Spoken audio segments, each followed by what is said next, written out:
Hello and welcome back to the Big Dharma podcast. Today we're talking about the truth about heart disease with Dr. Stephen Hussey. This is going to be a really eye-opening conversation, and I'm sure we're all going to learn a lot about how to optimize our cardiovascular health and also just not fall into the trap of Western pharmaceutical medicine. Welcome to the show, Stephen. It's good to have you. Yeah, it's good to be here. Thanks for having me. So your story, which I know you tell a lot, is a really inspiring one because you had and survived, obviously, a massive heart attack. So can you just tell us about that? Can you just tell us your story and what your journey to understanding the truth about heart disease has been all about? Yeah, totally. So even before my heart attack, I was interested in the heart and heart disease because I'm type 1 diabetic, and I was diagnosed at 9 years old. And I had a lot of chronic conditions as a kid, just inflammatory type things that Western medicine would just kind of throw steroids at me or different allergy medications or things. So, yeah, I mean, I spent a lot of time in the Western medical system growing up.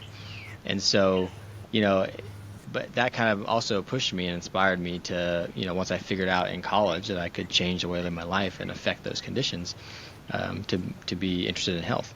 And I found it interesting that no doctor told me, hey, you can eat this way or live your life a certain way, and it gets rid of those conditions because all of them are gone aside from the type 1 diabetes. That's kind of collateral damage from the inflammation I had as a kid. But type 1 diabetes heavily predisposes me to heart disease. At least that's what I was told by all the endocrinologists I ever saw growing up.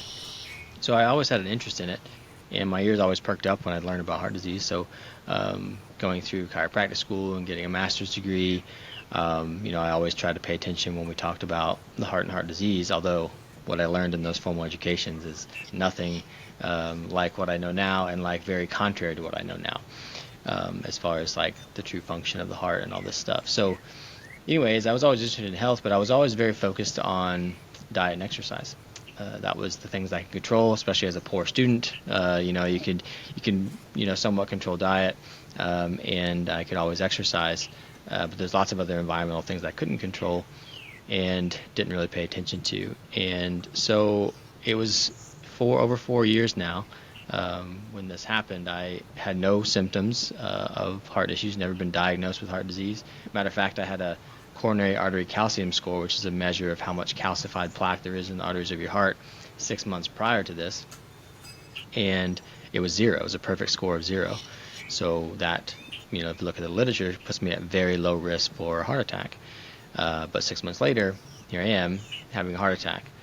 And it was a widowmaker heart attack, so quite serious one.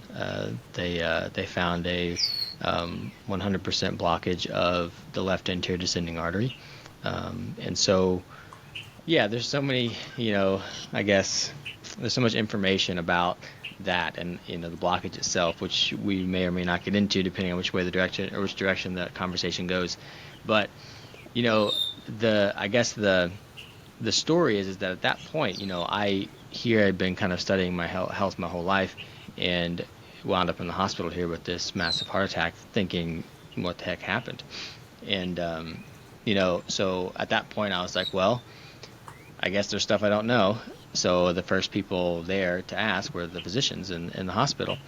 And so I was just like, all right, give me what you got. What caused this? What was, how did this happen? And they would just, like a broken record, say, oh, cholesterol causes this. Cholesterol causes heart disease, it causes plaque, causes heart attacks. And I knew enough at that point to know that that's not true, or at least that we have a lot of evidence to suggest that that's not true. And it's not like this 100%, yep, this is what does it. So I started asking questions in the hospital, and having a medical background, maybe they weren't used to these type of questions. Plus, I'd already done some research on the heart and heart disease, but they didn't like the questions, or at least they didn't act like they did. They just kind of dismissed them, and anything that wasn't the standard of care or their protocol, they were just like, well, that's not what we're going to do. And I was like, okay. So there's countless examples of that, but it was very frustrating in the hospital to just get this broken record answer and not really get my questions answered. Like, it would just be like while I was in the hospital, I was prescribed 11 different medications, and I was told that I would be on 5 of those the rest of my life, which I was from the get-go. I was kind of like, I don't think that's true. That's not going to happen. That's their Um, standard go-to, right? Is like, you're yeah, gonna need this forever. yeah, it was a cookie Yep. cutter approach. It was like this person had a heart attack. Don't assess the person whatsoever. It's just this is what they get, Yeah. and that is 2 blood pressure medications, beta blocker, ACE inhibitor, and then a statin, and then baby aspirin and blood thinner. So those were the 5 that they said I'd be on the rest of my life. And so, yeah, I just kind of got disheartened and frustrated pretty quick, and and so I wanted to get out of there as soon as I could. And so usually they said that someone after a widowmaker would be in the hospital for a week, and I was there for 3 days, and I just kept there. Like I was like, hey, what do I have to do for you to discharge me? And they gave me a list, and so I was doing that list, and so they let me go because what was happening wasn't helping. Like I was just in the hospital eating terrible food, surrounded by artificial light, and being woken up 3 or 4 times a night to take vitals, and it just doesn't make sense. Surrounded by EMF, like it just doesn't make sense at all. Not conducive to healing. So I couldn't wait to get home and do my own healing routine that I had to develop, or I had to do a lot of research and develop over time. So the thing is that at that point, my ejection fraction in my heart, because there had been heart tissue damage, had dropped to 35%, which normal is 50 to 70%. And there was damage to the middle part of my heart between the 2 ventricles. So that part of the heart muscle tissue was not conducting the contraction signal like normal. They said it was severely hypokinetic. And that will improve regardless of what people do over the next 3 months or so. And mine did.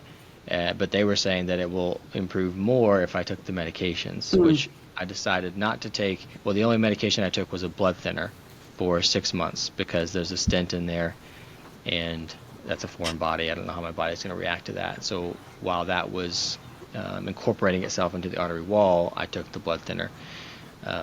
And so, yeah, but I didn't take any of the other medications. And so then I came back in 3 months and got my echocardiogram, and my heart function had returned to normal, within the normal range of ejection fraction.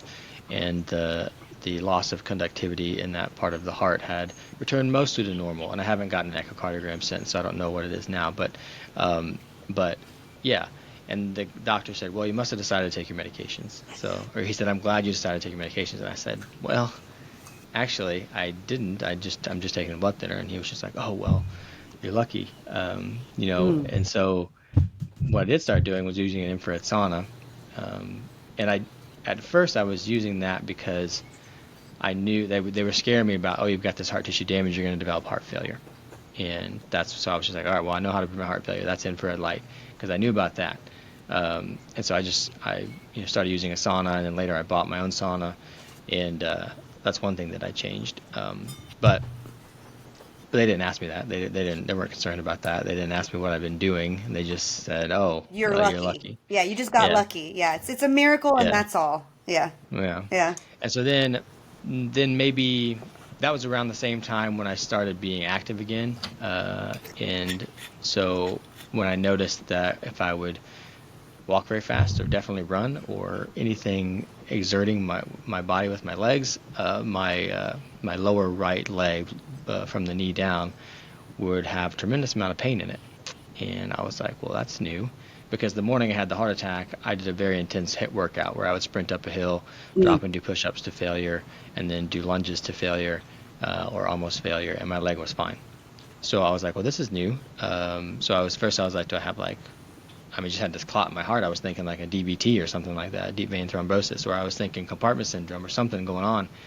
And it took me a while to think, okay, maybe it's peripheral artery disease. And so I eventually got to get the testing done, the Doppler ultrasound, that showed that there was a 75 to 99% blockage of plaque in the artery in my right femoral artery, distal femoral artery. So that was restricting blood flow to my lower leg. So when I would exert myself, I wasn't getting blood, and that was hurting. That was painful. And I looked things up, and as far as I know, since my leg was fine the morning before, and then all of a sudden I had this peripheral artery disease, as far as I know, it had to be from the intervention that they did for the heart attack, because they went in through the femoral artery in my groin, and there's this device they use to seal that up after they're done. They seal up the artery with this angioseal device. And I found some literature that shows that interferes with blood flow, or interrupts blood flow going down to the leg, and it can create turbulent blood flow, and that can lead to plaque development. And so, considering my leg was fine before, did the procedure on that side, other side's fine. Yeah. It makes sense that this was a contributor, at least.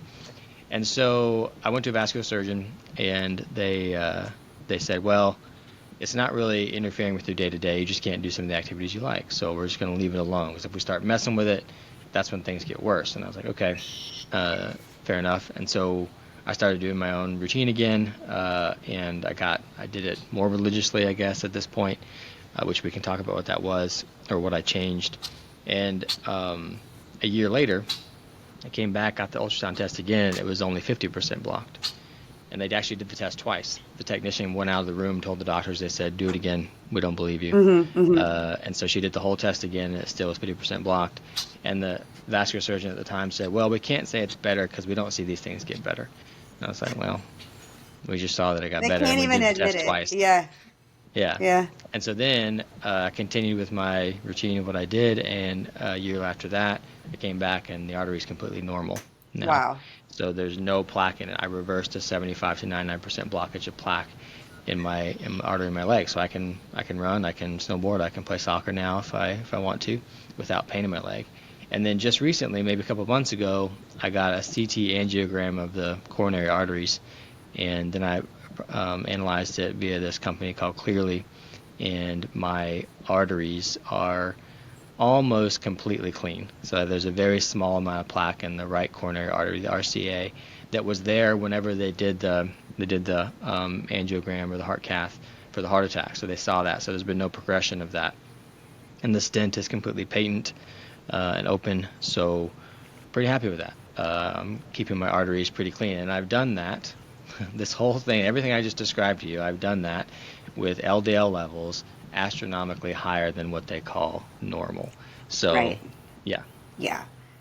Yeah, I've also had high LDL levels and been told that they're elevated and I should be concerned. And, I've never resonated with that. So we could talk about the myth about LDL for sure, too. But I want to just back up a little bit because I feel like this is one of those things, you look super healthy, you're a young guy, that people probably think that maybe it doesn't even really register for them, that like, oh, that wouldn't happen to me.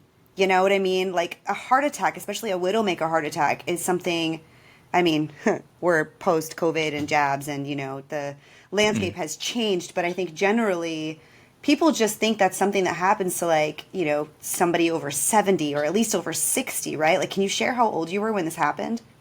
Yeah, I was 34. And that is something that people like. That's the most common question I get is, did you get the jab? And I'm like, no. These weren't even widely. They were available, but they weren't widely available when this happened. And I wasn't looking for that. So yeah, I've never gotten any sort of COVID injection. Yeah, so it wasn't that, and you were already health conscious. So what do you think it was? How have you diagnosed the root cause of your own heart attack at this point? Well, it's a long answer, and the short one is I don't know, but I can speculate on a lot of different things that are much more, to me, satisfying and logical than, oh, your cholesterol is high. Right. And I've because it's personal, I've dug into this quite extensively. But so the few things I think that could have predisposed me, one being type 1 diabetic. The literature is very clear that predisposes you to heart attacks. Maybe not quite that early, but I was also very dehydrated at the time, and that was my own fault. I convinced myself that you should drink just when you're thirsty, and I was only thirsty. I wasn't ever really thirsty, I guess. And so I was drinking maybe a cup of bone broth a day as far as fluid intake, aside from whatever's in food. And so that was a contributor. I also think that I was oxalate dumping at the time. So this is something that can happen if you restrict oxalates in your diet, which I was eating like a no oxalate diet at the time. And it was about 2-3 years of that type of diet. And that's generally about the time when you can see severe dumping of oxalates. And looking back, because I've studied like what was happening, I looked at my urinalysis tests the 9 months prior, and there was oxalates present in my urine, and that's never been the case. My entire life. I've never had oxalates in my urine. So it suggests maybe that was a contributor, because that can be an inflammatory type thing. And then I was also going through a lot of stress. COVID was happening or was starting to happen, and I disagreed with a lot of stuff that was happening during COVID. That was frustrating for me, and I kind of got caught up into it too. Like, I've never paid attention to an election before. I've never paid attention to the news that much before, but since it had to do with health, I was like paying attention. Yep. And I kind of got wrapped up into it. But then I think all that stuff kind of predisposed, and then I got very stressful news about a close family member a day and a half before the heart attack. And it wasn't just the news itself. It was the inability of me or my family to get to this person and help them. So we were just kind of sitting around waiting, hoping that things would be okay. And so, I got that news Sunday night, and then I didn't really sleep well Sunday night. And then Monday, work was kind of a blur, and I just was pretty much trying to figure out how if I could get this person, but it was during COVID. You couldn't fly. You couldn't fly easily anyways. And so I couldn't. And then Monday night, I didn't sleep well. And then Tuesday morning, I woke up and did that workout, trying to distract myself and then trying to, be healthy or whatever. And I think that may have been the straw that broke the camel's back, with all that stuff going on, because it was 20 minutes after that I started getting this pain right here in my chest. And it took me about 5 minutes as it got more and more tense to figure out what was going on. But yeah, so I think that could have been, so in that state, you're likely to develop a clot. Dehydration, acute stress increases clotting factors tremendously, inflammatory oxalate dumping, like there's all these different things that could have contributed to that. For me, fluctuating blood sugars, my blood sugars are never going to be as stable as someone who's not type 1. No matter how hard I try and I do a good job, they're still going to be a little unstable. So that type of stuff could all have been contributors. But there's a whole other mechanism of heart attacks that are not a blockage. And we're talking about acute clot formation, like where this happened instantaneously, because it's hard for me to believe that a 100% blockage formed in my LAD with no calcified plaque whatsoever, because that's what that scan showed 6 months before. Right. Like, I would think that at least some of it would be calcified and it would show up there, but nothing did. So that makes you think this was an acute clot formation. Now, there's a whole other theory of heart attacks that has to do with stress response signaling. And I have no idea which one it was. It could have been one or the other. I don't know, and I'll probably never know. But the things you do to prevent either one of these are the same, so it doesn't really matter. But yes, there is a mechanism that I've given talks on that are on my YouTube channel, that you can get this imbalanced stress signaling to the heart. And when that happens, like, the signaling to the body is supposed to be, like, if you get a stress signal, there's always supposed to be a lesser non-stress signal to keep things in check, kind of tone things down. So you think of it like, the analogy I give is like if you're walking your dog on a leash and your dog sees your neighbor and tries to attack your neighbor and has this big stress response and tries to go after them, the leash is the non-stress response, keeping that. The response is still happening, but the leash is keeping it at bay. If the leash was not there, you'd have the stress response. The dog would attack your neighbor, you get sued, an event would happen, something bad would happen, right?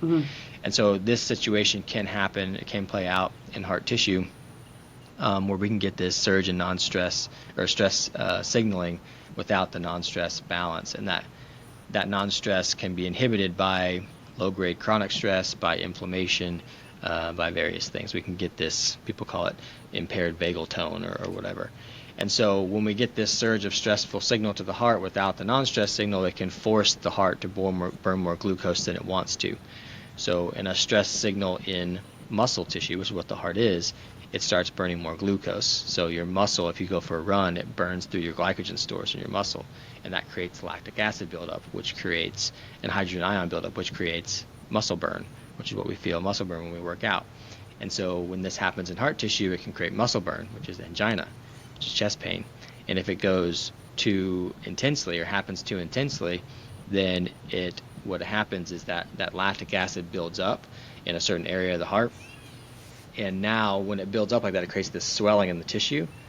And now the pressure is greater coming out like this rather than the pressure being greater from blood going in. And so if the pressure is greater coming out, then the blood can't get to it, and we get necrosis or tissue, like lack of oxygen, hypoxia in that tissue, and it can create death.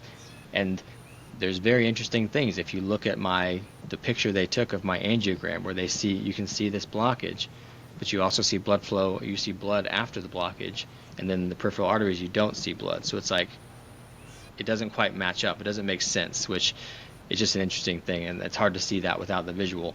So it could have been either one. It could have been either one of those mechanisms. But the stress signal one, as far as I know, Western medicine's unaware of that. They just think that it's blockages, and they go in there, they find it, they're like, oh, there's a blockage, that must be what caused it, and it could have. But we don't know that wasn't there before the heart attack happened. It could have been.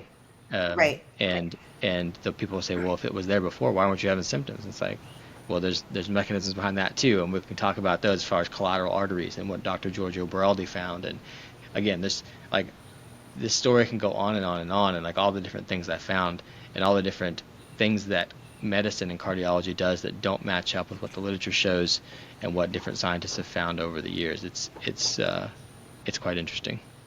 It's always a case of, is it ignorance, or, is it some degree of nefarious activity? Like, do they know, or are they just incentivized to not focus on it? And, then that brings up the question of, and we were talking about this before we started recording, is like, what are the actual statistics? And I think what we read, this may or may not be, to some degree accurate, like 25% of people over 40 are on a cholesterol lowering medication. And then you say, okay, well, that's a lot of people, and that's just people over 40. And then you say, okay, well, how much profit does that generate for the pharmaceutical companies? And you're looking at this like, wow, that's like a $15 billion product. So if there's an admission, what? Per year. Oh, yeah, correct. Annually, right? Like, important caveat there. So then if there's an admission that there's something that you can do to self-regulate, aka your stress response, right? Your vagal tone, like you talked about, hydration, managing your blood sugar, right? Like, these are all things that are within your personal control on a day-to-day basis that appears to be a big risk for their bottom line. So, yeah, I mean, we could debate that all day long about whether or not that's willful, but nevertheless, as individuals, I always feel like it's our responsibility to manage our own health and prevent being in that situation where you're faced with a decision to, take what they're prescribing to you or find another path. And that's why I'm really excited to talk to you, because I feel like this is a subject that, people are learning a little bit more about. But I think, correct me if I'm wrong, cardiovascular disease is the number one killer, right? Worldwide, yeah. Yeah, worldwide, right? So not enough people know that there are other things, within their power, and they don't have to just wait to see if they're going to have a heart attack, that there are a lot of things, proactively that they can do. Number one, to like live longer, be healthier overall, but also just like, not feed into that system economically and, be part of that paradigm. So let's talk a little bit about, what those things are. What would you do differently? What do you advise the people who come to consult with you? Like, what are the cardiovascular disease prevention 101 tips that, Dr. Hussey would give to the world? Yeah. Well, first, not only does it mean that a lot of people need to hear this, but it means that the approach that medicine is taking is not working. Yeah. If the numbers are that high and they're consistently that high, it's the number one killer worldwide, it means that they're not finding the solution. There's people that argue that, since 1984, when they started, massively prescribing statin drugs, that the rates of heart disease deaths have gone down. And that's true. They have come down, but they're not anywhere near the turn of the century, 1900, when they were almost non-existent. Coronary artery disease is almost non-existent. They're still way higher than that. And I would argue that it is not the statin drugs that are making that difference, because you look at the studies on statins, which I'm sure we'll talk about, they don't make a difference. It's the fact that we have procedures that make it so that people like me are still alive. That's why we have less heart disease deaths, because I'm not dead. That statistic. We have Right. heart cath stent procedure that can save people. So yeah. Anyways, so like I told you before, the what I was doing before is diet and exercise. I was eating whole food diets. I did various types of diets in most of my adulthood, but they're all whole food diets, and I was exercising. And so the last diet that I was on, it was lower carbohydrate. We can talk about why that could make LDL go up, and why it's not a problem, or at least it's not indicative of heart disease risk. But those are the only two things I was doing. But that's the last diet I was on when this happened. And so what did I change afterwards? I didn't change my diet at all, because it's very easy to maintain type 1 diabetes on this type of diet. And I've been on this diet since the heart attack, which means my LDL levels have been high, according to the authorities. And sometimes very, very high, like in the 400s, which they say 100 or lower is what's supposed to be. And so what did I change? The only things I changed, my stress even got worse, I think, Well, you had in a the heart 2 attack. years. That's mildly stressful. Well, for other reasons, my stress got worse in the 2 years that I healed the peripheral artery disease. But yeah, so I changed. I started using the infrared sauna, which I mentioned, and just prioritizing infrared light in general. So it also meant sunlight. I was getting a lot more sunlight.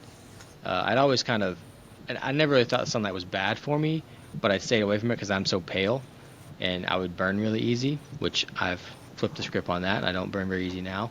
But so yeah, I wasn't doing that. I knew grounding was good, but I wasn't really doing it. Like if I was outside, I'd take my shoes off, but I wasn't prioritizing it.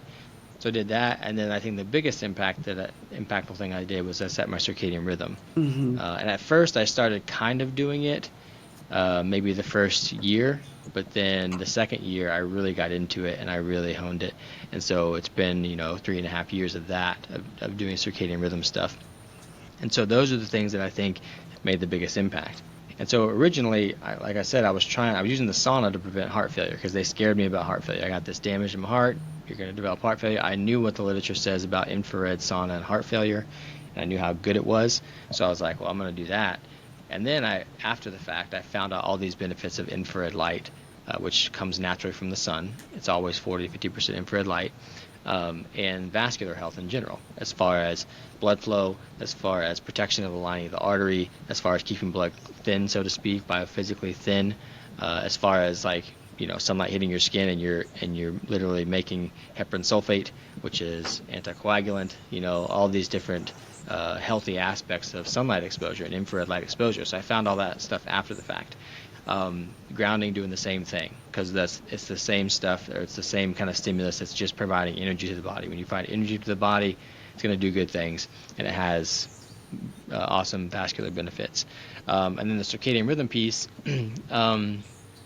that was the most impactful because of melatonin. So if I'm optimizing melatonin production by blocking blue light after sunset, and then really setting your body to the day-night cycle and optimizing the morning routine, and when you see light and what the morning routine is, and seeing sunlight throughout the day, so that you get melatonin levels that rise, and when you block blue light after sunset, that's critical, because the amount of melatonin you make, just that 5% more that you make from the pineal gland, is very impactful as far as artery health. There's studies that show that melatonin will stabilize rupture-prone plaques, which I don't think are the cause of heart attacks, but that's helpful for stopping the progression of plaque, which most people don't recognize. They're all worried about their progression. There's things that show that it increases the health of the artery, because it creates more nitric oxide production in the endothelial cells. There's things that show that it's a potent antioxidant, which is going to decrease the inflammation. in the body. So it's a very, very helpful molecule. And if you look at society today and all the artificial light around us, like our melatonin levels are in the dumps as far as the pineal levels. So, and then the poor metabolic health that's happening, the mitochondrial levels of melatonin are also in the dumps. So without this hormone, people are not healing. Right. So when they're sleeping at night, they're not healing. And, when we get into deep restorative sleep, melatonin is the hormone that signals for the healing and repair of many things in the body, including the lining of the artery. So if that's not happening, plaque just sticks around. People ask all the time, like, why is diabetes the number one risk factor for atherosclerosis? Well, it's because atherosclerosis is not an accumulation of cholesterol. It's a wound response, or it's a damage response, and the body's developing plaque there, which is clotting tissue, the same thing that would form if you cut your skin and you have a healing response. And diabetics have poor wound healing. So the wound stays, the plaque stays, and it sticks around too long, and then it causes other issues. It interrupts blood flow, all this kind of stuff. So circadian rhythm is a huge part of that not happening as far as correcting metabolic health and also optimizing melatonin levels. So those are the three main things that I changed: grounding, more infrared light exposure, set my circadian rhythm, and then I also took a few supplements for about a year after I got the peripheral artery disease diagnosis. I took a few things. I took wabine, I took serapeptase, and I took magnesium, and I took taurine. Those are the only things I took, and I only took them for about a year. So yeah, and then I've been on nothing, no supplements aside from electrolytes until recently I started taking nattokinase again. It's really interesting that you're explaining like really simple things that a lot of people have heard of. But I've observed just in the people around me that it's really, really easy for them to prioritize these things unless they have a reason. Like everything always takes priority, whether it's scrolling or, just catching up on emails or video games or just fucking around, like just not prioritizing rest, not prioritizing going to bed, watching the sunset, blocking blue light, winding down, and actually putting yourself to bed. And I hope that this message is received by a lot of people that just haven't been doing that finally hear that I'm not going to wait until I have a critical issue to actually like take these things seriously, because they really are important. Like they're so important. And I resonate with it so much because I don't know, I think we've talked about my healing journey, and it took me a long time too. And I had a lot of sleep dysregulation. That was kind of the final frontier for me. I had done a lot of other things. Heart-brain coherence, embodiment, healed my gut, activated my voice. Just overall, I was in pretty good shape, but I didn't get the circadian piece dialed in until like that last thing for me. And I regret that I waited until the end to do that, because it would have accelerated every other aspect of the process for me. And what really helped was I just forced myself to get up in the morning. And then I was more tired at night, and I wanted to go to bed at night because I always identified as a night owl.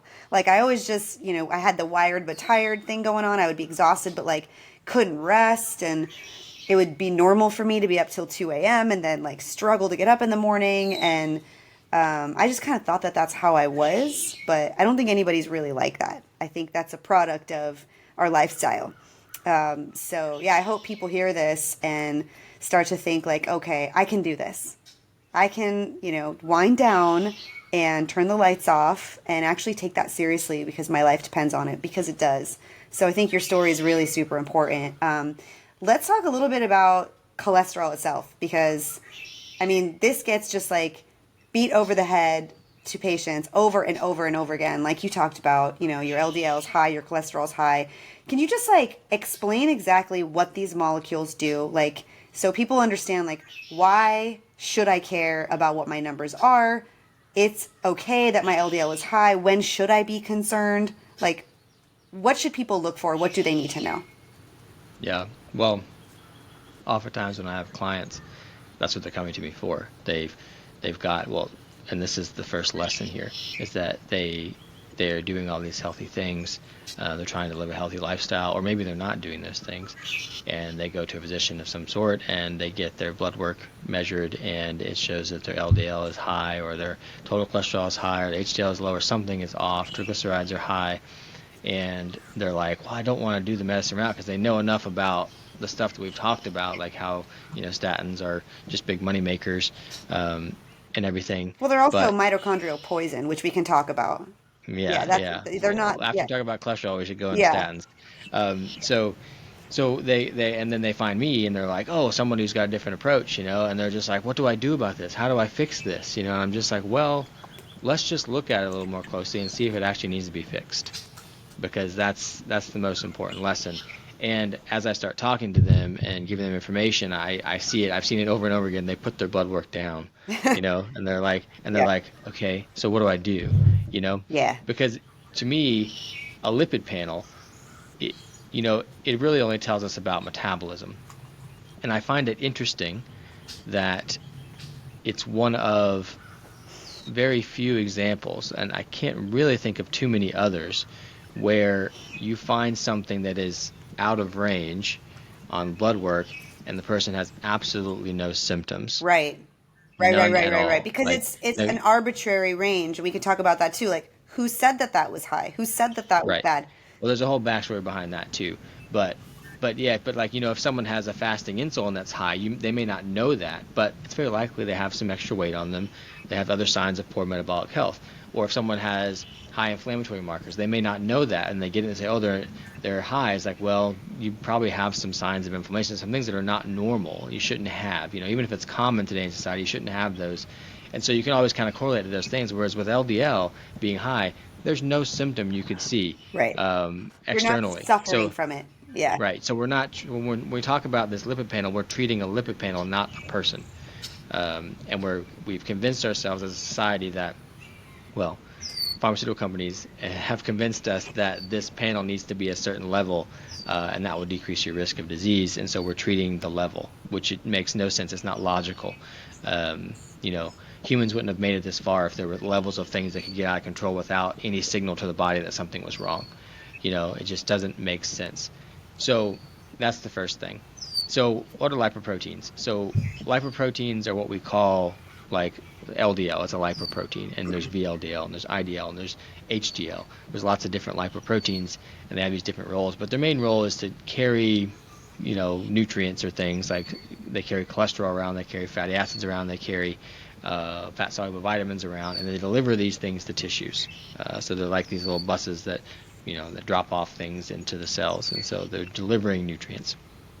So, way back in the 50s, heart disease was becoming a thing, and the society was like, what's happening? Eisenhower famously had a heart attack while he was serving as president, and so the world was looking for an answer, and this guy named Ansel Keys gave them an answer, which was he did these very poorly designed, low quality, and low on the hierarchy forms of research that basically just showed that he looked at 6 countries and he said that these countries eat the most cholesterol and saturated fat, and they have the highest rates of heart disease. Therefore, there's an association. But that's just an association. You can't say that one's causing the other.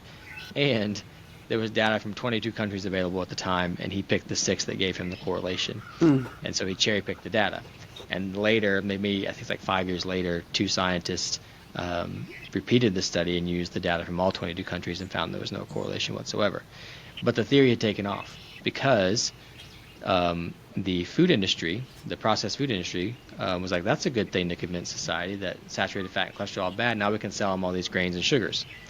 And the pharmaceutical industry said, well, we're pretty close to a drug that can lower cholesterol, or developing a drug that can lower cholesterol. That would be great if that was the cause of heart disease. So they put a lot of money behind this theory, and because they understood there was a lot of money to gain from that theory. But it's only ever been a theory. I've never seen anything convincing that says that an LDL molecule just decides to embed itself into the lining of the artery and thus causes plaque. I've seen a lot of things that convince me that's not the case. But the theory kind of took off. There was that famous issue of Time magazine where it was like frowny face with the bacon, and it was just, it was. But the interesting thing is that during that time, there was like 5 or 6 She's just hanging different out. studies that were done. He wants this information. He's Yeah, like, yeah, what? yeah, Yeah, yeah, yeah. yeah. There's 5 or 6 studies that were done during that time where they directly tested removing saturated fat in people's diet and putting in unsaturated fat, so less cholesterol and more fats without cholesterol with phytosterol, and they all found the opposite of what they thought they were going to find. They all found that the more plant fats you ate, the less saturated fats you ate, the more heart disease you had, the more all-cause mortality you had from everything. And lots of those studies were kind of hushed up and published in small journals when these scientists had the clout to publish them in the biggest journals, and they were like, or they didn't publish them until like 15 years later. And this has all been dug up, and this has been found and well documented that this happened. And so because the theory was so strong and the money behind the theory was so strong. And then in 1984, they got together, this committee got together, and this committee was largely influenced by pharmaceutical companies from money from pharma. And they decided that cholesterol was bad and that statin drugs were going to be the treatment. And originally they decided that what LDL should be 250 or lower. And then over the years, pharma pushed for the lowering of that recommendation. They said, okay, 200, okay, and then 150, and then it went to 100, and now it's supposed to be 100 or lower. Basically what that means is we have no idea. We just picked from what it was in the beginning. We just picked a number and then we just lowered it. So we have no idea what it's supposed to be. But there's a ton of literature that shows that the higher our cholesterol is, our LDL is, our lipoprotein is, as we age, the higher cognitive abilities we have, the less rates of infection we have, the less rates of cancer, the less rates of heart disease, the lowest all-cause mortality we have. And those are just associational studies, so we can't say that the higher cholesterol caused those benefits. We just can't say that. But if they're claiming that it is so bad for us and causes disease, then why are these people getting better health outcomes despite having it? Well, don't you make all your sex hormones from cholesterol? We do a lot of things with cholesterol, Yeah. but yes, that's and one vitamin of them. D, yeah. Well, and so, yeah, it's a huge issue. Now, people will say, well, then what is measuring that lipid panel tell us? So the work of Dave Feldman and his crew of Nick Norwitz and Adrian Sotomoda and Matthew Budoff, they're all showing that at least in some subset of the population, which I would argue is everyone, is that when you take your lipids, you're basically looking at what your body's metabolizing at the time. So if you are eating a lower carbohydrate, higher fat diet, the only fuel source your body has, the dietary fuel source your body has, is fatty acids. And so it has to deliver more fatty acids to the tissues. And to do that, it has to raise LDL and deliver more fatty acids, because that's what delivers them. And so your LDL can go up. And then if you eat more carbohydrates or more glucose, there's glucose around, and it doesn't have to deliver as many fatty acids. It can use glucose, and so the LDL comes down. And there's one paper called the lipid energy model that describes that very nicely. And there's one experiment, just a one-person experiment that Nick Norwitz did at Harvard called the Oreo cookie experiment, where he's the type of person that eats a low-carb diet and his LDL goes high. And so he went on that diet. He ate 12 Oreo cookies a day for 6 weeks, and his LDL plummeted. And so then he went off the Oreos, went back on the low-carb diet, his LDL went back up, because then he's just shifting his metabolism. That's what he's doing. And he's seeing these fluctuations in LDL. And then his LDL went back up, and he went on a statin drug for 6 weeks. I think it was 20 milligram dose. And the LDL went down as expected, but the Oreos worked twice as good as the statin drug. Wow. Because again, how we're really doing this is it's affecting metabolism. So if you change your metabolism, it will change your LDL, because that's all it really tells us. It doesn't tell us risk of disease at all. So it just tells you what you're metabolizing. It's adaptive response to what's coming in the body. Yeah, it's basically, it's one reason that humans could survive in many different climates. We can survive in a climate where there's tons of fruit around. We can also just survive in a climate where it's super cold and all there is animals. We can do it because we have these mechanisms that allow us to adapt to it. That's why we've, gone all over the earth. Humans have, whereas other species, they're very, isolated to certain areas based on climate and environment and food available. So it's one reason that is. But yeah, so that's pretty much what lipids tell us. And so when you realize that, you're just like, okay. And then you realize that when you look at what atherosclerosis is, which is plaque in arteries, you realize that the studies are very clear that it's 87% plus or minus 8% based on one study clotting tissue. There's very little, if any, cholesterol present. So how could it be the cause if it's not even there? And people will say, well, the cholesterol causes the initial thing and the clotting tissue comes around later. And it's like, well, no, the literature says that this clotting tissue is present and initiates the whole thing from the get-go. Platelets modulate atherogenesis, which are clotting factors or clotting cells in the blood. And so, the whole theory just doesn't stack up. There's no basis for it. And now they're saying, well, yeah, it's not the LDL, it's the ApoB, or it's the LP little a, or it's the oxidized particles. And it's like, no, and especially if you learn about structured water in the arteries, you realize that it's none of it. It can't be, as long as you have healthy structured water in there. And it's really this damage to the lining of the artery, or viscous blood, or stagnant blood flow that predisposes us to a clotting response. And that can happen chronically and lead to this low-grade clotting response, or it can happen instantaneously. Like it could have happened, like maybe happened in my situation, where a clot instantaneously formed and instantaneous symptoms. So there's probably more we could talk about with cholesterol. I mean, as far as like the benefits of it, it also just makes no sense that you have this molecule that plays a role in cellular communication. It makes up a large component of our cell membranes. It is used for sex hormone formation, like you talked about. It carries fat-soluble vitamins around. The process of making cholesterol and all the intermediate molecules that are made in the process of making cholesterol are used for different things. Like there's selenoproteins that are really important for antioxidant formation. There's dolicol, which is really important for insulin signaling. There's farnesyl PP, which is important for converting K1 to K2 so we don't get calcification of the arteries. I mean, literally all these things are interfered with when you stop the production of cholesterol in the body. And so it's like, yeah, this molecule and the making of that molecule has all these benefits, but it's also killing you. Yeah, it's such a It makes no myopic, sense. yeah, it seems like such a myopic approach, right? It's like not looking at the big picture at all, right? I want to talk a little bit more about the hydration piece because I think that's so important. You talked about how you were dehydrated and you weren't drinking enough fluids, hydrating fluids, but you also mentioned structured water, and you mentioned the infrared sauna. We talk a lot about this in my world at Joppa Health, which I think you'll be joining, which I'm excited about. So can you just share a little bit about the role? I mean, we talked a little bit about nitric oxide. I think that's an important one, right? That's like the result of getting UVA light, but also nostril breathing that helps create that flow in the body, right? That keeps things flowing. But the structured water piece also is a consequence of being in the light. Can you talk a little bit about that, how that affects the heart? Yeah. So from my perspective, I'm going to describe what causes atherosclerosis in a nutshell. And it perfectly aligns with what we've seen over the last 100 years or so and the environmental changes that we've seen. So way back in 1856, Rudolf Virchow was a scientist, and he said, okay, what causes clotting in veins is when we get damage to the lining of a blood vessel, or stagnant blood flow, or blood that is too thick or viscous and too likely or more likely to coagulate. And later we showed, other scientists showed that that's the truth for our arteries as well. And so this holds true in medicine today. It's still published all the time. They mention Virchow's triad, this triad of things that causes clotting. So we've known this for a lot of time. And so when you analyze plaque, it's clotting tissue. So those three things are at play. Now, if you look at what structured water does, which for people who are unfamiliar with what structured water is, it's a fourth phase of water. So we all know water can exist as ice, liquid water, and steam. There's actually a fourth state that it can be in, and it's more like a gel.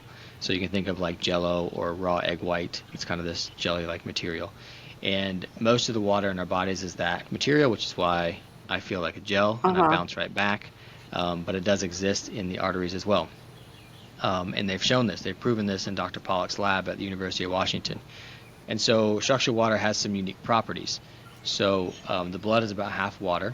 And so when the right situation happens, which means there's a hydrophilic surface, there's water, and there's also energy to the system, then this water can become not liquid water, but it starts to structure itself, or some of it does, into this gel-like water. And this happens on the lining of the arteries.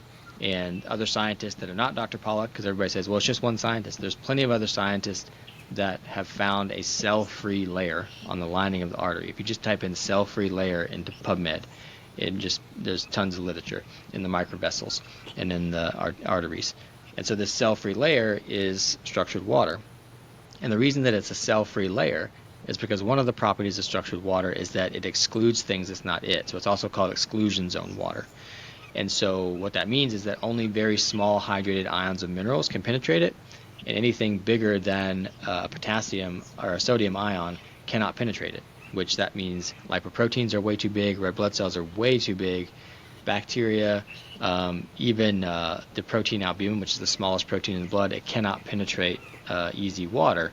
And so if you line the arteries with easy water, they're protected. Nothing's going to touch them. They're protected from inflammation, which is Virchow's triad number 1. No damage to the lining of the artery. The number one thing that builds structured water is infrared light. And so we'll get back to that. So the other property of structured water is that when it forms on the lining of the artery, it creates an energy gradient. So structured water is very electronegatively charged, and because it cleaves off a positively charged hydrogen from the water, it's actually H3O2, the makeup of structured water. Then the hydrogens are concentrated in the lumen, so that makes a negative area next to a positive area, and that's a battery, which is why there's a negative and positive on a battery. We've got to line it the right way. And they've actually done experiments in Dr. Pollack's lab where they put an electrode into the negative end and to the positive end, and they can charge or power a light bulb. The light bulb comes on. So rad. Yeah. So we're basically, like when we have all the structured water, that's the storage form of energy in our body. And when it forms in the lining of the artery, this energy at that point where there's fluid does the work of moving fluid. And they've done this experiment too. They take a tube made of a hydrophilic substance, they put it in water, they shine infrared light on the water, and the water starts moving through the tube with no pump acting on it whatsoever. So this is what creates blood flow, especially when it gets far away from the pressure changes that the heart creates, and like into the periphery, like into the small arteries. Then that's what's creating blood flow. And so that's Virchow's triad number 2, keep blood moving. And then the third thing is that the red blood cells, lipoproteins, have all been shown to have a zeta potential around them. And this is a negative charge around them. And we know that structured water is negatively charged.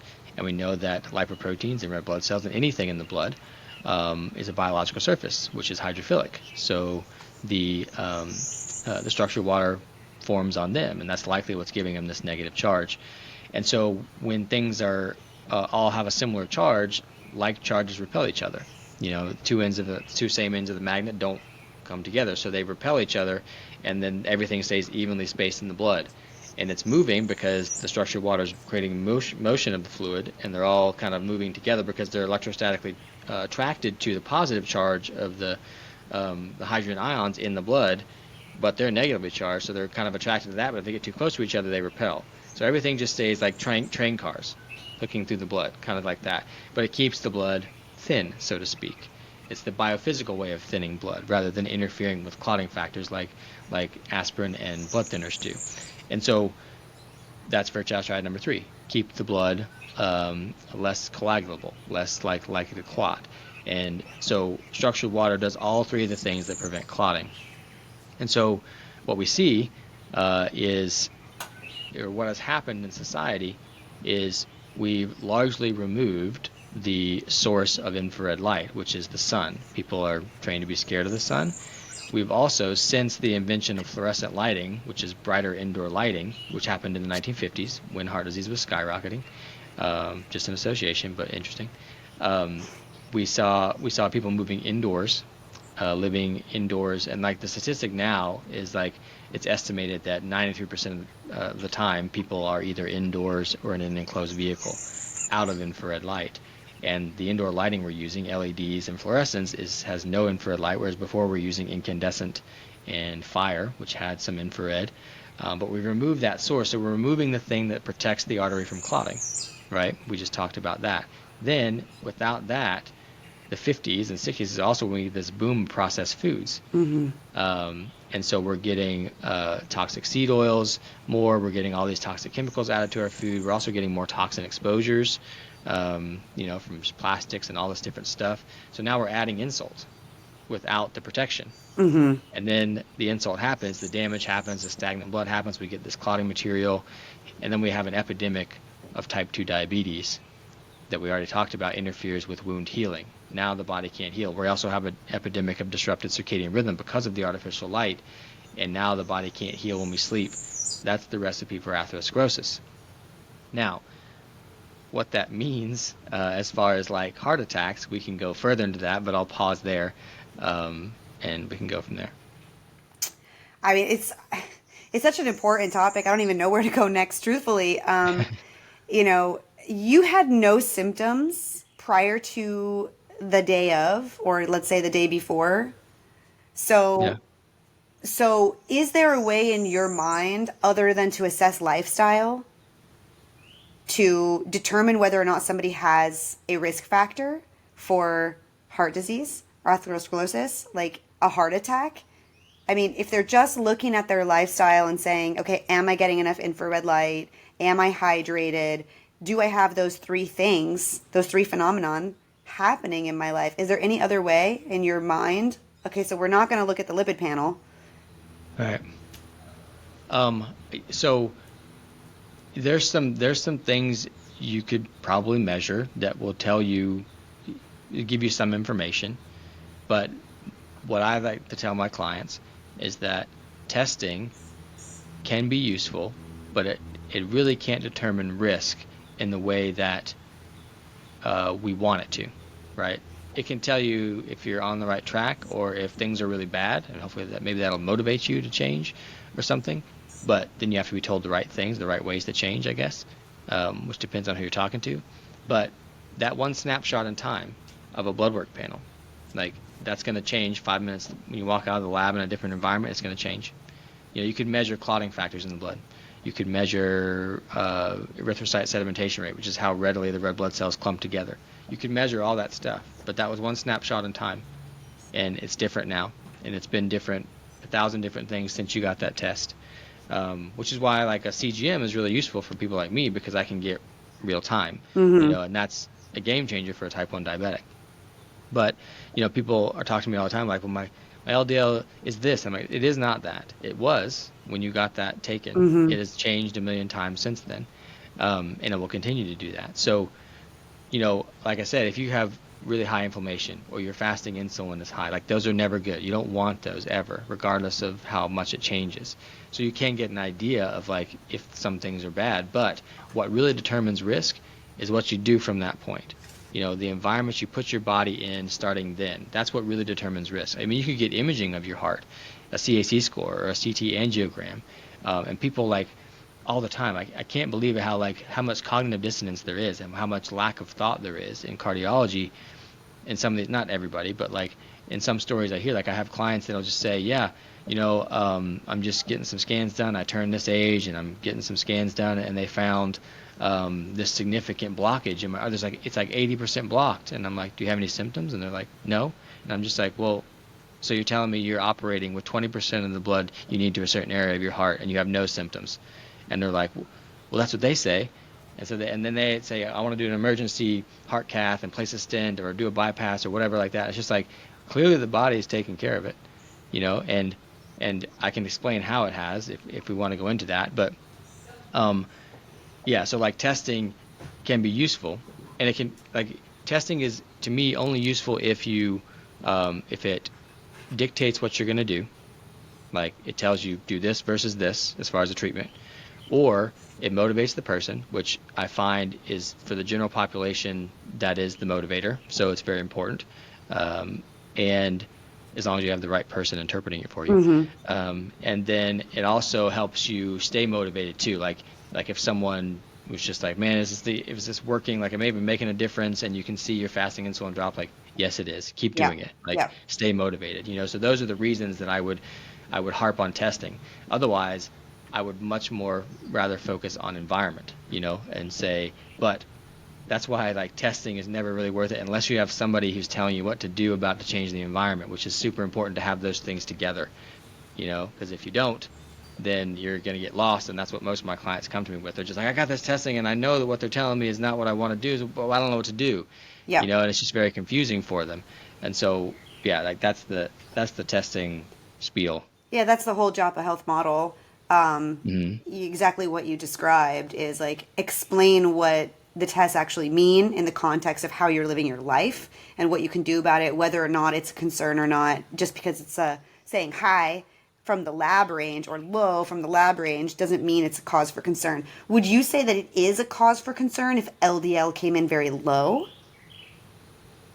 Uh, I don't see that very often unless someone's on a very high dose statin or Repatha or I mean a PCSK9 inhibitor or something else or a Zeti or something like that. Unless their cardiologist is just like of the opinion that it needs to be 70 or lower, which That sounds definitely crazy. associates with cognitive decline and a whole host of other issues. But yeah, I don't see that very often. So if that was the case and they were not on those drugs, I'd be like, okay, what's going on here? And I don't necessarily know the answer to that. But that would be a little bit concerning, or at least it would make me think I need to look at more of this, what's going on, and look at other stuff. So there are things like blood work can be very useful in an emergency. Like if someone is presenting to the emergency room with some problem, it can tell you what's going on or how to intervene. So yeah, and then like as far as like people always ask, well, how high is too high for LDL? And I'm not convinced there is a too high. These are just N of one examples, but I know of someone whose LDL has been in the 700s for probably 20 to 30 years, and they have no plaque in the arteries. And are they thriving So otherwise? yeah, they're using the diet to like a low carb diet that's driving their LDL up to treat another thing they have, some sort of mental illness. And when they stay on this diet, the mental illness stays away. Yeah. When they go off the diet, it comes back. So they stay on this diet, and that makes their LDL go up. But guess what? It's not resulting in plaque.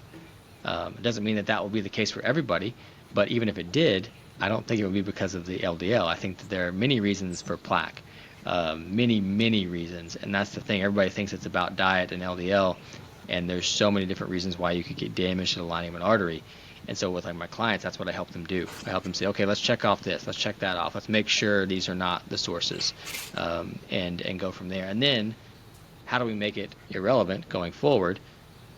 That's something else we should probably talk about, like because everybody's worried about the event. They're worried about the heart attack. And they're like, the doctor's saying I'm going to have a heart attack unless I go on the statins. And it's just like, well, that's never been proven, ever.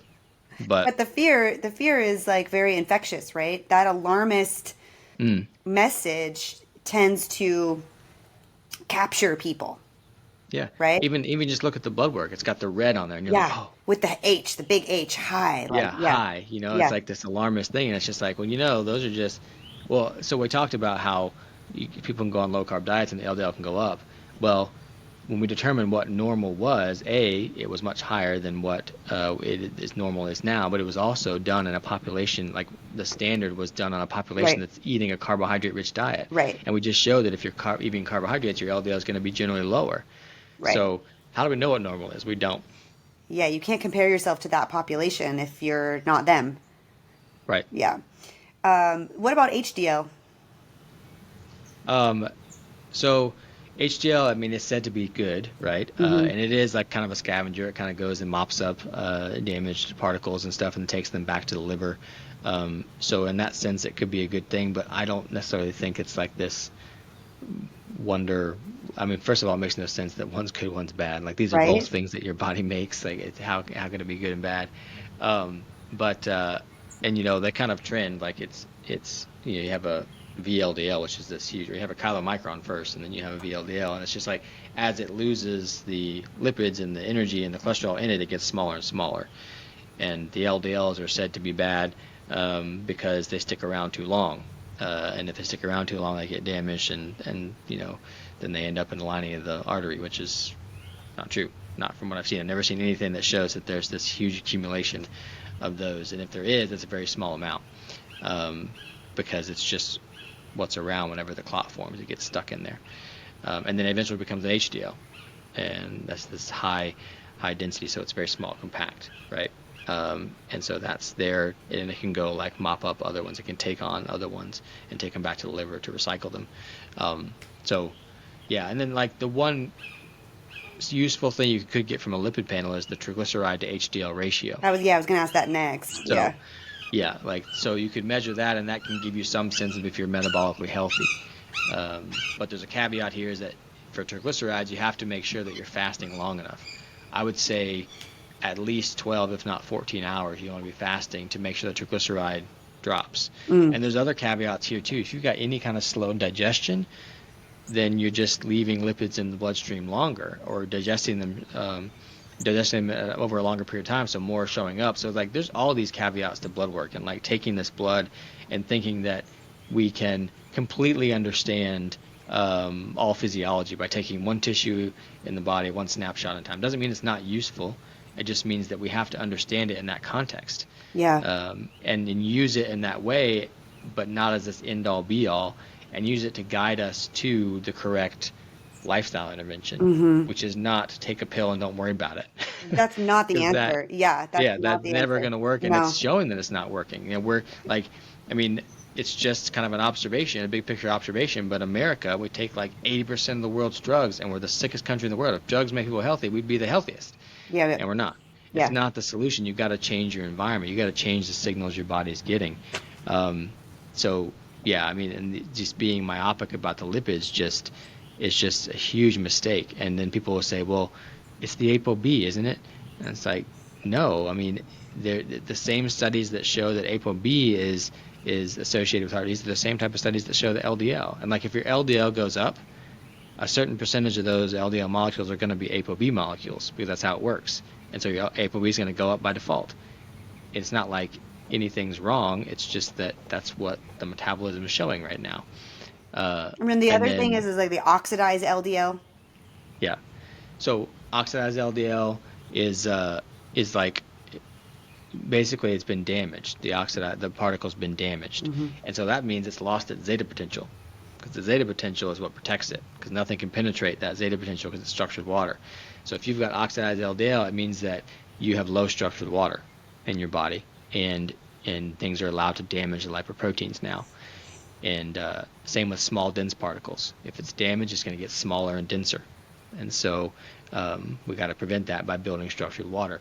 And I know somebody who just stopped eating pasteurized dairy, oxidized fats, and their oxidized LDL went to normal, right? So we have to look at what we're eating.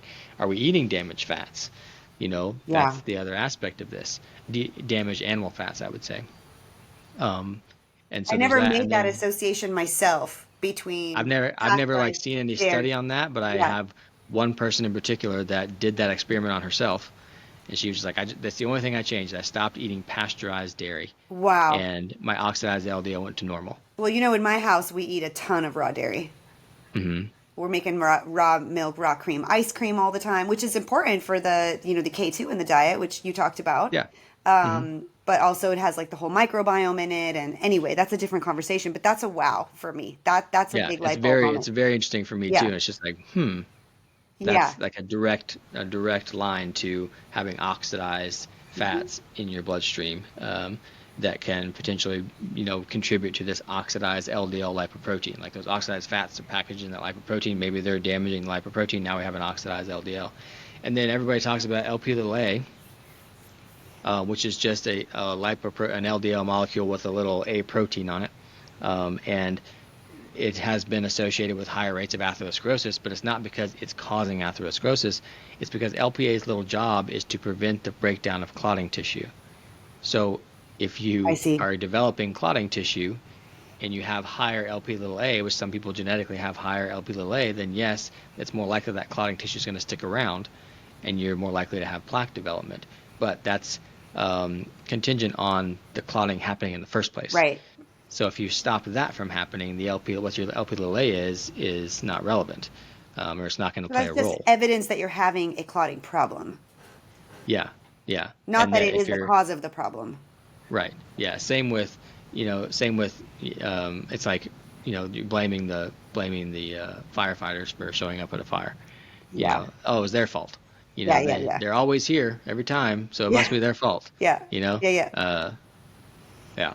So I mean, that's like lipids are. Even there's a whole medical study. There's lipidologists and everything, and all I do is focus on lipids. But it's crazy to me that they focus on the lipids, and this is something that happens in blood. Atherosclerosis happens in blood and arteries, and guess what? There's way more than just lipids in there. There's clotting factors, there's water, there's electrolytes, salt, there's all kinds of stuff, and we're just saying, oh, it's the lipids. It's Mm, just very mm. myopic, you know. Very myopic. Yeah. Yeah, and then the only treatment they have is the cholesterol lowering medications, or they think that's these are the wonder drugs or whatever, and statistics on those are just terrible. And they manipulate them like crazy to make Yep. them look better than they actually are. Which, if you want the details there, we can go into that. Yeah, I mean, I think it's worth touching on because, I mean, I did a podcast with Alexis. I know you've done one with her too, and we talked a whole bunch. I mean, the whole first half of the podcast was, basically about like how science is stolen, essentially, and how science has been manipulated financially and what the incentives are and the peer review process. And that was like episode number 8, if anybody wants to go listen to that. But I think one of the hardest things for people to do in life is change their mind. Like in general, whether it's Mm. this topic or anything else. And, we've just heard this message over and over and over and over and over again. So, I mean, I think it is worth saying Yeah. it again. Well, and the numbers are really telling, and so I can tell you the numbers, and it's fascinating. But like you're saying, it is where people are kind of brainwashed, and it comes from this place of authority, Mm-hmm. like, and it creates this fear, and at some point, if you're in enough fear, it doesn't matter what I tell you. Right. You're scared, and you just want someone to tell you what to do, and you've got this person in authority telling you what to do, and you're going to do what they do. Like, because I've had clients that way. They're just like, they hear what I say, and like, I get it, I understand it, but they go right and they do what the doctor tells them to do. And I was Because like, they're that's fine, afraid it's that their if they decision. don't, then they've taken too big of a risk by Yeah. steering away from the the time tested, trusted source authority, right? That's not working. Yeah, Yeah. that's But not. it's just like, it's their decision. All I can do is give people information. They make their own decisions. Yeah, of course. And I like sharing information. And so, yeah, so look, like there's a ton of different statin clinical trials. So first of all, there's basic science research, which I still like reading, and it's enjoyable because it's like people just trying to figure out how something works. Yeah. Like, how does nature work? How does this device work? Whatever. We're trying to study that. So those are really interesting. And then there's clinical trial research, which has been largely hijacked by industry, and it's used more for marketing than anything else. And that goes for supplements too. Mm-hmm. Like, supplement industry is hijacking research just as much, maybe less so than pharma, but because pharma's got way more money, so they can run way more clinical trials. But it's the shortcomings and the manipulation in these studies is very evident in the statin trials, and even PCSK9 inhibitors, which are newer forms of drugs that lower cholesterol via a different mechanism. But when you look at the statin ones, there's tons of trials. There's the TexCaps trial, there's the Ascot trial, there's the West of Scotland trial, there's Jupiter trial, Forest trial, Asteroid trial. There's so many different clinical trials that they've done for the last 30 years or so, probably longer than that. And they all claim the same thing, that taking a statin drug lowers your risk of heart attack and heart disease. And if you look at the studies, and I've looked at not all of them, but many of them, probably 3/4 of them, they all show they report things as relative risk, Mm-hmm. which is not really clinically relevant. I want the absolute risk Well, they did reduction that with from taking COVID these drugs. too. Yeah, Yeah. yeah. It's not an old trick. It's not a new trick. It's an Right. old trick that they've been using. And so, yeah, I think in all the studies I've looked at, the biggest difference between the treatment group, which is taking a statin, and the control group, which is not taking a statin, is 2%, or less. And all the other studies, it's like 1.5% or 1% or 0.5%. There's like less than 2% difference in taking a statin and having a heart attack and not taking a statin. In the So outcome, technically, in yeah, yeah. yeah. And so, like, they're looking at like cardiovascular event, like, did it prevent a cardiovascular event, stroke, heart attack, whatever. And so technically you could say there's a very slight benefit, because there is a little bit of a difference. And people argue that little bit of a difference is because statins do have a mildly anti-inflammatory effect. But I'd much rather get my anti-inflammatory effects in other ways, because the statins come with all the side effects. So, however, the studies don't say, like in the Ascot trial, it was the difference between the treatment group and the control group was the treatment group. 98.1% of them did not have a heart attack, and in the control group, 97 of them did not have a heart attack. So it meant that the difference was 1.1%. 1.1% absolute risk reduction, which is statistically insignificant. It doesn't matter. Like, you can't really say anything about that. However, they reported as relative risk, and what they compared was the 1.1% difference relative to the 3% of people in the control group who did have a heart attack, and that gives you about 36%. So they say 36% risk reduction, I and mean, that's if what the that doesn't headline make says. people angry, I don't know what will. I mean, that is just like blatant manipulation. Yeah, and it's but like it shouldn't even be allowed to, because it's not like relative risk is not allowed to be used. And there's a study published by Paul Byrne and Marianne DeMasi where they looked at all those statin trials, or not all of them, but 21 of the statin trials, and they looked at it based on absolute risk versus relative risk, and they said when you look at it absolute risk, there's really no benefit to these statin drugs. And then they go through all the different manipulations. But also, if you look at it like with number needed to treat, there's another study that looked at all those trials, and the overall number needed to treat, it was like, I think it was 63 people needed to take the drug for 5 years to prevent one heart attack, and 83 people needed to take the drug for 5 years to prevent one death. And it's like, that means 82 people, sorry, didn't work for you. Right. Like, it's not good numbers. And the reason that that's a big deal is because you're like, well, I could just take it, right? Well, the reason that's a big deal is that of all the side effects the statins have been shown to cause. And one of those, it's very clear in the literature that statins cause or increase the risk for type 2 diabetes, which is the number one risk factor for developing plaque. It's like, that doesn't make sense. We're taking this drug to prevent plaque by creating the number one risk factor that causes plaque. It doesn't make sense. And I told you why that is because when you interfere with the making of cholesterol, you don't make dolicol, and dolicol is critical for the function of an insulin receptor. And so if you don't have that, you get insulin resistance. So you're artificially creating diabetes. And then the other thing is that there's mechanisms that have been described that show that statins increase the risk of vascular calcification because they interfere with the conversion of K1 to K2 in the body. And so the studies are very clear. The higher the amount of calcified plaque you have in your arteries, the more risk of heart attack there is. And so literally the cognitive dissonance, it's just insane. I have so many clients that say that, yeah, my doctor wants me to go on the statin because they see soft plaque and they want to stabilize the soft plaque and make it hard plaque. And the literature shows that the more hard plaque you have, the more risk of heart disease or more risk of heart attack you have. And it's like, this does not make sense. This is the best you got? Yeah. No. Well, This is I not mean, okay. do the doctors take the time to do the kind of research that you've done, or are they just parroting what they've heard, what they've been told in medical school, what the pharmaceutical reps told them, or wherever their source of information is? I mean, I think and that's a problem. what's going to be the stimulus that wakes them up and say, this is not working? Like, I keep putting people on these things and they keep having heart attacks, they keep getting plaque progression. It's like, what's going Or they on? develop type 2 diabetes, Right. whatever. And now there's a whole host of other issues, and it's just, it's insanity. But the average person, I like to give people the benefit of the doubt sometimes, even though I think there are nefarious things going on that are more for protecting the bottom line than they are for protecting people. But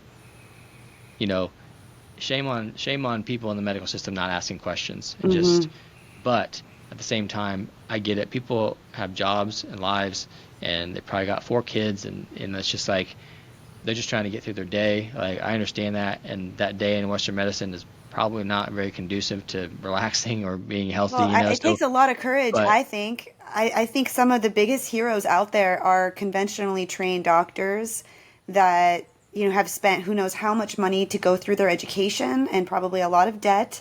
And they've acquired this license that enables them to actually pay off that debt that then is jeopardized if they do ask those questions. They're jeopardizing their livelihood if they step outside of the status quo. And not only that, but we talked about how hard it is to change your mind, right? So, and even just the things like the pushback that they might get from colleagues, from not even just like the powers that be, right? The American Medical Association, whatever, but just how difficult it is to go through that process of awakening.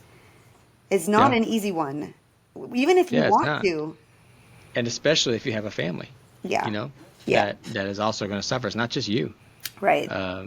So people have to take that into account. But at the same time, the system the system is the problem. The Yeah. system is what is not making it easy for them to do the right I thing, even often if they think see what the right thing is to do. I often think the doctors in most cases are just as much victims as the patients because they Yeah. probably went to medical school or whatever kind of practitioner they are with good intentions.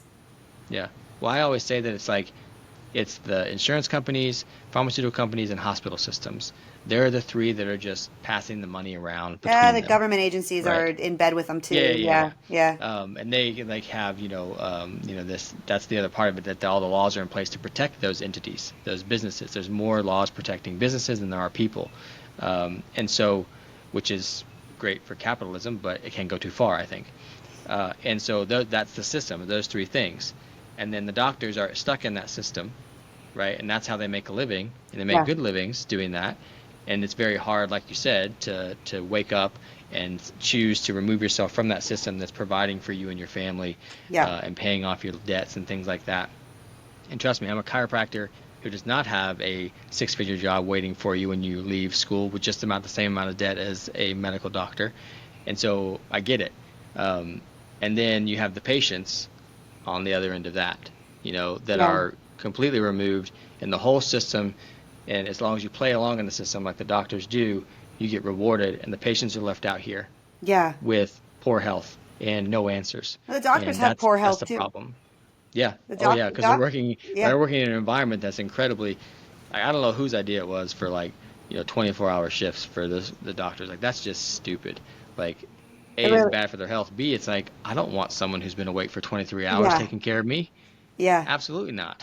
It really, I mean, you got to give them credit. Like the mastermind is actually pretty brilliant in the way that it was orchestrated to, create all these different variables, all these attributes that just turned it into this immensely profitable machine. Because I believe last time I checked, nurses and doctors had disproportionately relative to the population the worst health outcomes as a subset of the population.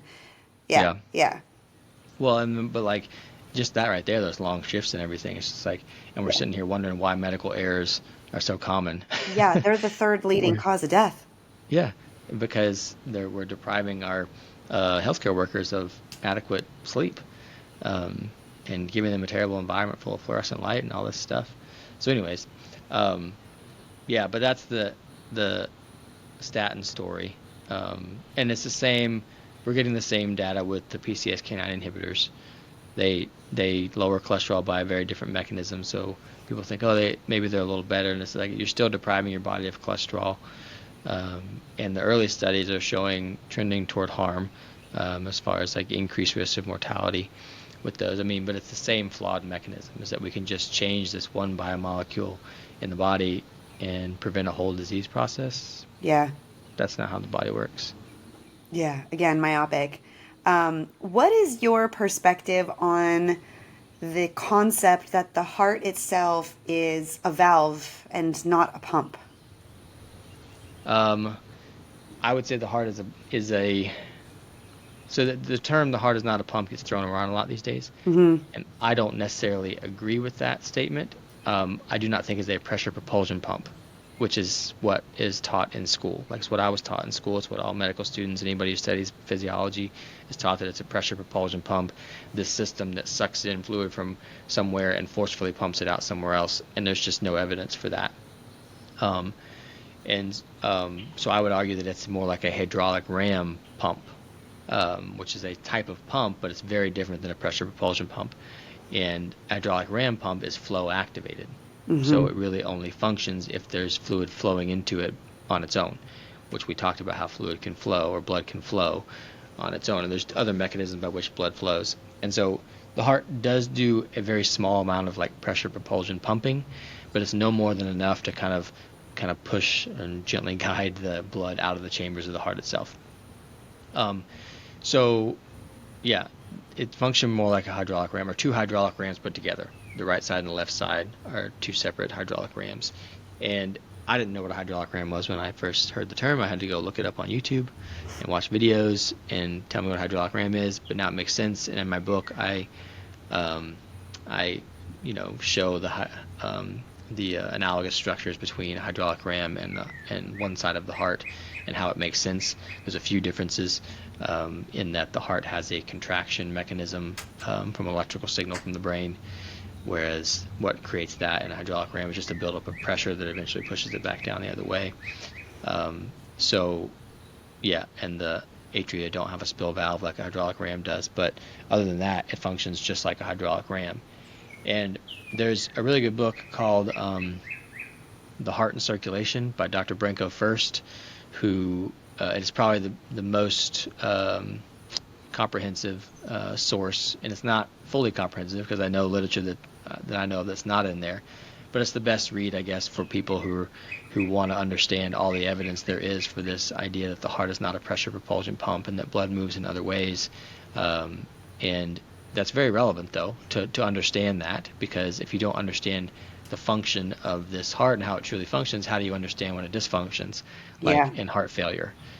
The answer is you can't. If you think it's a pressure propulsion pump and you think that a disease where fluid is not moving properly and the heart is not contracting properly, you call that heart failure because you think it's the heart failing, but it's not really the heart failing, in my opinion. Or it's not solely the heart failing. The heart is being forced to fail because of other things that have gone wrong.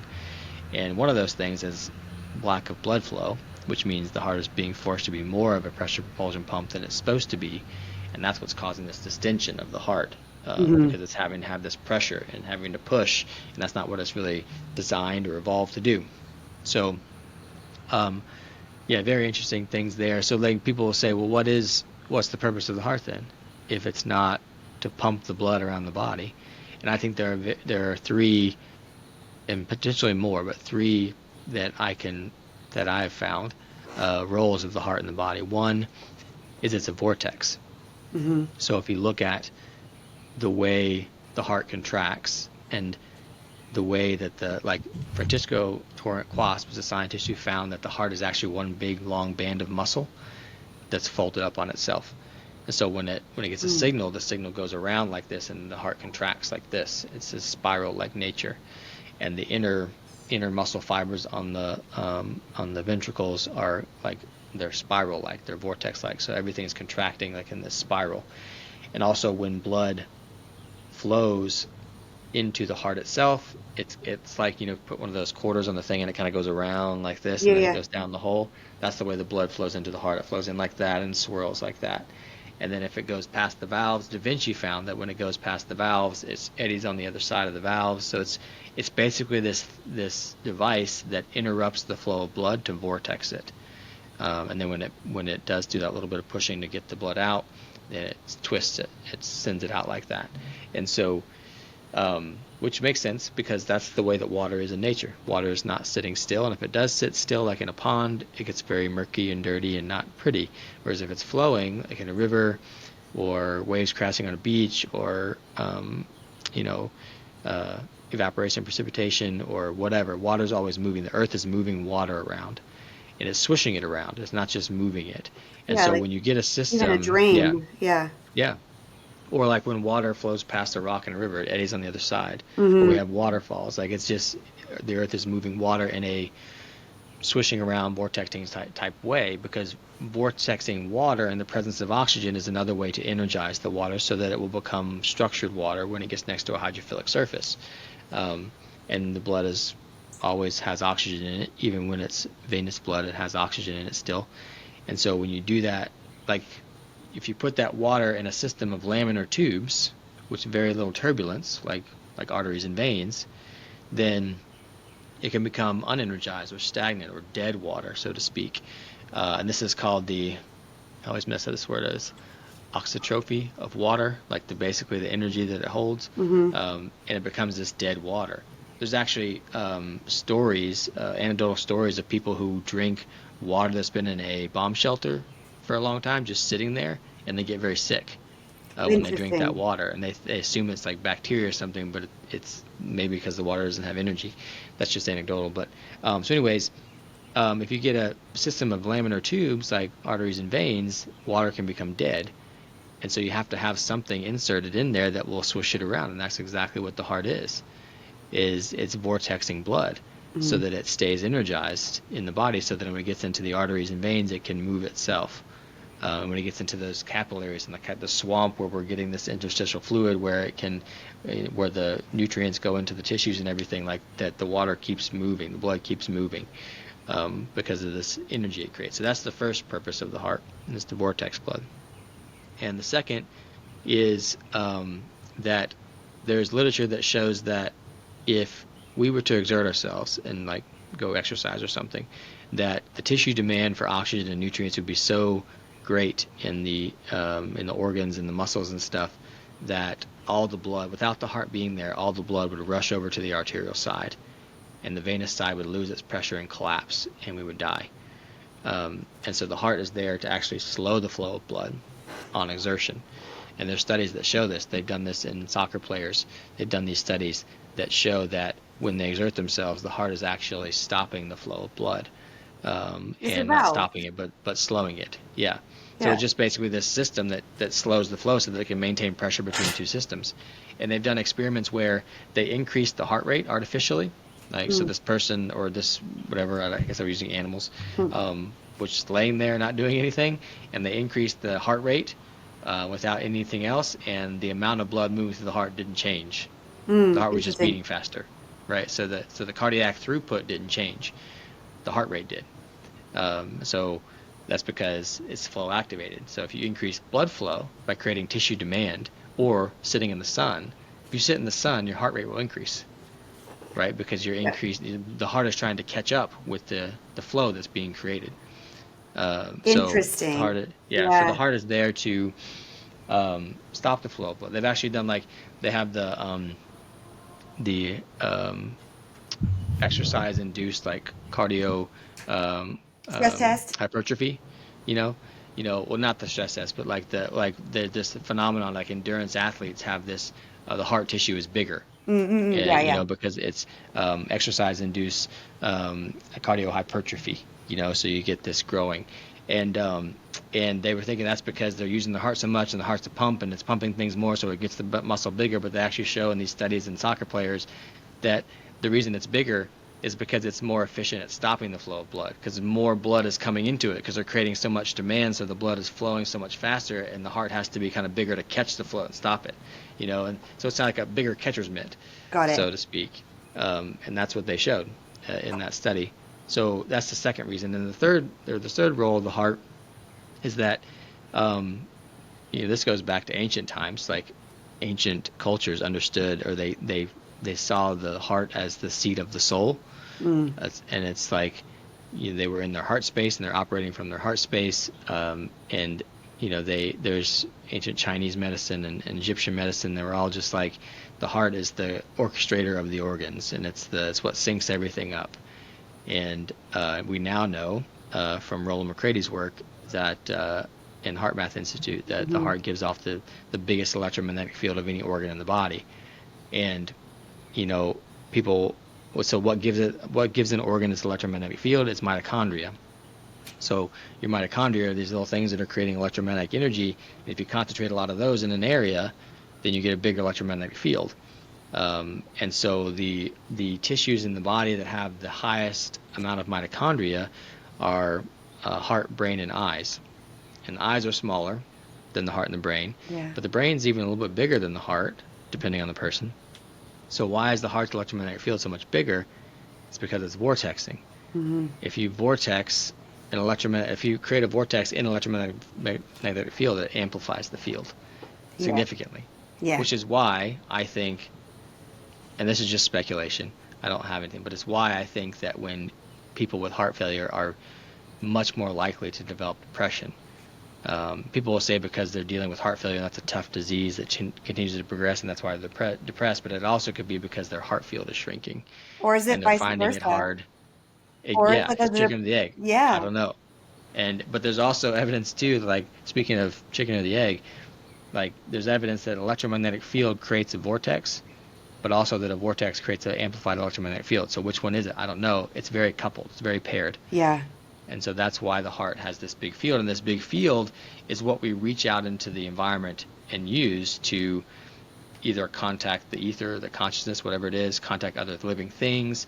It's how we feel not alone in a crowded room, Mm-hmm. right? Mm-hmm. And so if like that's so it's but it's also the sensor of our emotions. So Yeah. that's why we say things like I love you with all my heart or I gave it all my heart. There's this emotion behind this organ. We don't say I love you with all my brain or with all Right. my Right. mind. We say we can put your mind to something, but we don't say I love you with all my mind.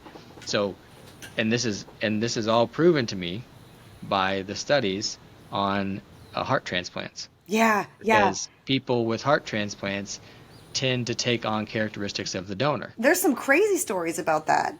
There's super crazy Yeah, ones. Like super crazy somebody ones. who suddenly was craving like McDonald's French fries that never went to hmm McDonald's before in their life, but had received Yeah, and then found out later through a series of like crazy coincidences that they learned that the person's heart that they received came from somebody who loved McDonald's French fries. yeah, and it's way more than that. So the studies, like they what they do is they interview people in the donor's lives, like people who knew that person, and then they interview the recipient and the people in the recipient's lives, and they kind of say, has there been any changes, And they said on average 3 to 5 different personality trait like changes happen that match up with the donor's personality. And these could be changes in preferences in art, music, sexual preferences, career preferences, all this type of stuff.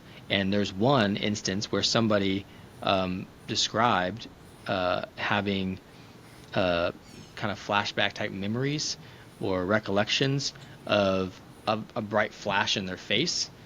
And what they found was that the donor was shot in the face. That's how he died. Yeah, that's And it's just crazy. like that's crazy. Yeah. Like, but and the only way I can make sense of that is that if you're familiar with like the work of Lynn McTaggart and I think his name is Michael Talbot and the books they wrote about the field and Hmm. how all the basically they make the argument that all of memories and consciousness and everything is stored in the field and we're just Hmm. accessing it versus or via different organs that we have.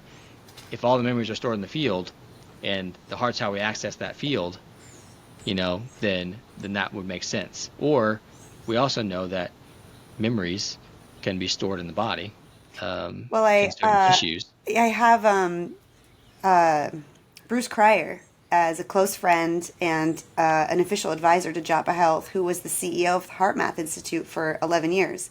And actually, episode number 2 of the Big Dharma podcast was with Bruce. And we talked about that quite a bit. And while he was CEO of HeartMath, they discovered that the heart has neurons that store memory, over It's got 40,000 its of own them. intrinsic nervous system. Yeah, just like the brain. And it's also a neuroendocrine organ. And it's really all these things that you're talking about are some of my favorite concepts of all time. It's, the idea of heart intelligence itself, that the heart is intelligent like the brain. As a matter of fact, more information goes from the heart to the brain than the other way hmm around. Really hmm just makes sense, like you said, that ancient cultures have known forever that this is a powerful center of intelligence. And Yeah. that, Well, we see the brain as, or lots of people see the brain as the controller of everything, and I disagree. yeah, me too. I think that the brain is like the postal service. It's just receiving information, reading what it says, and sending it where it's supposed to Delivering go. it. That's a Yeah. So powerful like, metaphor. right. And so it's not supposed to change the message. I hope the postal service doesn't change the message, but like Right. the brain's not supposed to change the message. So basically, this is a really big point for people. Basically, what that means is that the brain is only receiving instructions, and those instructions come from all the different ways we sense our environment. We think there are 5 senses. There are many more than 5 senses, and our body has multiple ways that it can interact or interpret its environment, emotionally, physically, quantumly. Like there's so many different ways it interprets the environment, and it's all sending that information to the brain, and the brain is relaying the message to the body to react in some way. And so, if your body is getting a message to react in poor health, how do you change that? You change the environmental signals that your body is receiving. You can't just alter biochemistry by taking a drug. Right. You have to change the environment. All your body is doing is responding to the environment. Your brain is just giving signals based on the environment, signals that it's getting. So change the environment. That's like the biggest concept you could think about. That, but it's also very empowering. Like, could you have control somewhat Yeah. over your environment? So, yeah. It's also reminding me of Robert O'Becker's work and how he talked about that I mean, he talked a lot about in the Body Electric, like what is healing, you know? And for anybody listening, Dr. Jack Cruz talked all about this in the podcast I did with him. But basically, Robert O. Becker was a scientist that studied regeneration, and he worked on amphibians and lizards and frogs and tried to figure out how we regenerate. Like, what is healing? And he mentions in his book that he observed in patients in like a clinical setting who actually had a healing outcome, that one of the necessary factors in creating that outcome was that both the patient and the doctor both had a shared intention and a shared vision for healing. And I feel like it's so important. And this goes back to like why relationships with our doctors aren't creating the right outcomes, because if they're just prescribing us medications and they're literally telling us you're going to need this forever and there is no such thing as healing, like you're stuck with this problem, but good news, I have a drug that can relieve your symptoms, they're not setting that intention. It's not coming from their heart to yours. The field of your heart is not receiving that signal that you're being supported from your community for that highest outcome for yourself. And I think that's Yeah. like a really big missing piece that Well, we need. and what do a lot of people in the health space talk about a lot is they talk about operating from your heart space. They may not say heart space, but they're that's what they're saying. When you talk about meditating, it's like coming out of your mind Right.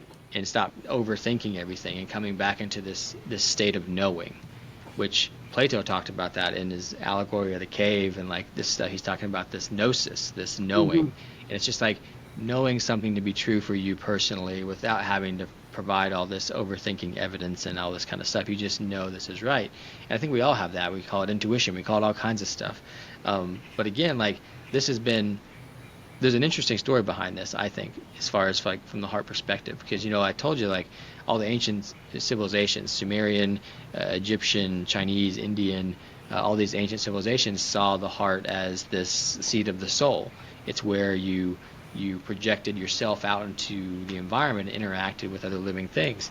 And somewhere along the line we got distracted from that. So even in ancient Rome, there was about half and half. Like the philosophers were like, yes, heart space, but it was starting to go mind space a little bit because there was a lot of knowledge gains in that time. It kind of, I guess, got to their head, no pun intended. But yeah, so then in the 1600s, so that's when we have William Harvey, who was a very prominent physician, probably one of the most famous physicians at the time. He wrote De Motu Cordis, which is the first description of the circulation of the blood in the body. And he was kind of thinking, because of the way that it was and because the heart was this thing there moving, that it was this mechanical like pump thing, wherein historically they viewed it as this more spiritual thing, right, where he's seeing it more of a mechanical thing. And then his very interesting story that he noted in his journals, why we have this story. So there was this nobleman from Ireland who was young. He was like 17, but he got injured, and he like fell onto something on this rock, and it like cracked his ribs, and it like busted open this thing. And so it like he was fortunate in that it healed, but it healed in a way where there was a hole in him, and so he developed like new skin around him, but you could see his beating heart there. So the Really? Like story this was a goes. real story or it was Yeah, a yeah. fable? This is the story from William Harvey's book, and maybe he fabricated, I don't know, but this is the story. So anyways, this guy is like, well, I'm cool, so people are interested in this, so he basically just made a career out of touring around and people feeling his heart like Interesting. beating in his Yeah. chest. And so anyways, the king heard about this when he was in England, when this Irish guy was in England, and William Harvey was King Charles I's personal physician. And he was like, go find this kid and bring him here. I want to see this. And so they brought him, and that's how William Harvey examined this guy. And he felt the guy's heart, and he noted in his journal, like, I was able to feel the beating of heart of a alive nobleman from Ireland with no offense to him. There was no sensory sensation, because when he touched the heart, the guy was like, I can't feel your hand on my heart, right? Okay. As far as a sensory thing. And that pushed him even further into like making the heart this mechanical thing that just pumps. Mm. There's no sensory anything from it, because the sensory thing is not physical. It's more like Energetic. Yeah. energetic, Yeah. spiritual, whatever, electromagnetic. But anyways, but again, he had a lot of influence. He was a very big name physician, and so the idea started going that direction. And I I think that see. that's where it took off, and now the heart became this very mechanical thing that had no emotional aspect to it, even though we know intuitively that, like, we have a whole holiday about hearts, and like it's love, it's emotion, we don't say I love you with all my spleen or whatever, we say with that. So No. it's very clear that that's there, but it's just interesting story of how that gets lost sometimes. It gets lost a lot in our Western world. I mean, I think a lot of this goes back to, the reductionist model of science and how everything is separated, and really denying the ether has created this whole Mm. domino effect of everything is separate and everything is mechanistic, and, there is no interconnection. There's nothing in between us, right? Which is ridiculous. We know that. We feel it, we feel when someone's even looking at us, we can feel it. So this is the stuff that I really love, and why I think a lot of people benefit from movement is not, yeah, of course there's the physical benefits of movement, but it's when you get into that flow state that you're not analyzing anymore. You're not in your left brain analytical thinking, and you're actually able to drop into more of the wisdom and the knowledge of the heart. And a story that Bruce talked about in the podcast that I did with him is, he's sought after because he was CEO of Heart Math for so long. And he tells this story, so I'll mention it again here, but that was a really good podcast too, is he does all these big lectures and, goes to speak. And he said he's done this experiment like all over the world where he'll have a bunch of people in like a hotel conference room or something, and he'll have everybody close their eyes and say, point to yourself. Or, well, he'll start with like, point with, where's the door or whatever, and everybody points this way or that way or whatever. And now, okay, he'll do it again, and he'll say, now point to yourself. And he said, like, almost 100% of the time, everybody points right here. Mm-hmm. He's like, they're not pointing here or, their leg or anywhere else. It's like the center of the chest, right? So it's like this kind of, like you said, this universal gnosis of like, this is the center of the self. Which, yeah, I mean, it's a good question, is like, if heart disease is really triggered by a lack of connection and awareness to the heart. And, if we're talking about prevention and we're talking about living our optimal life, does that need to include a prescription for gratitude, love, elevated emotions, compassion, care? Well, talking about coherence now, we're talking about heart coherence. Yeah, heart-brain And coherence. the things that create coherence.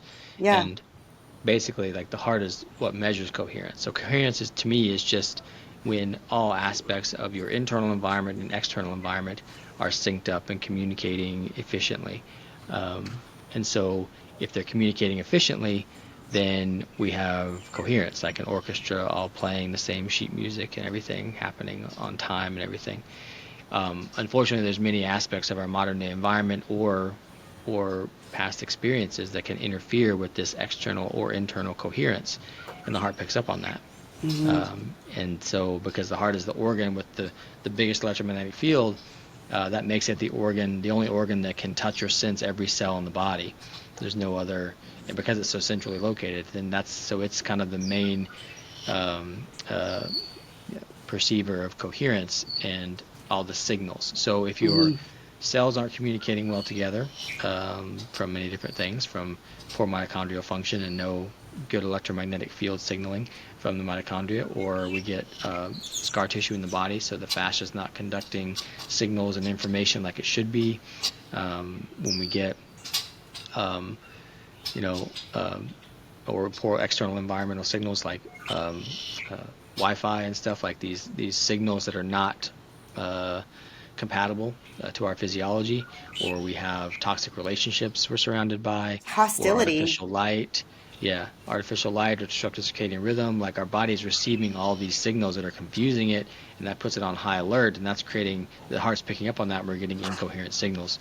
And then those incoherent signals are sent to the brain neurologically and electromagnetically, and the brain picks up on that and then responds by sending this stress signal or incoherent signal down to the rest of the body. People ask me what causes arrhythmias. That's what it is. When you look at arrhythmias, you look at the external environment, and you look at internal coherence and external coherence. That's how you fix that. You have to. So, yeah, it's a huge piece that medicine is missing, is that I guess external and internal signaling. Like, it's all about signaling, and you can't just change a biochemical pathway and change all the signaling. You just can't do that. But yeah, it's fascinating. It is. It is the thing that I've spent the most amount of time focusing on, practicing, embodying for the last 15 years. And the way that I have done that the most efficiently is through the breath. And I think the last thing I want to talk to you about, because I'm loving this conversation, favorite podcast so far, is in a lot of the yoga anatomy trainings that I've been in, it's talked about, I mean, there's such an emphasis on the breath in yoga, which is great. It's amazing for so many reasons: vagal tone, awareness, presence, flow, fascia, all of these things are affected by the breath. Yeah. But it's often taught that the lungs act like a second heart, or in some way support the heart because of their orientation to it, because they sit right on top of the heart, and the deeper you breathe, the more that helps to create that flow and essentially like massage the heart. Can you just talk a little bit about that and like your perspective on the mechanisms there and the breath itself relative to cardiovascular health? Well, it's interesting that you say massage the heart. That's interesting because we know that like massage and physical touch are definitely ways that create coherence, or put someone in a more parasympathetic state, and that's not coming from the brain giving a parasympathetic, because you're changing a signal that's causing the brain to give a more parasympathetic signal. So that's interesting. The other thing I'll say, or that made me think of, that statement made me think of, is that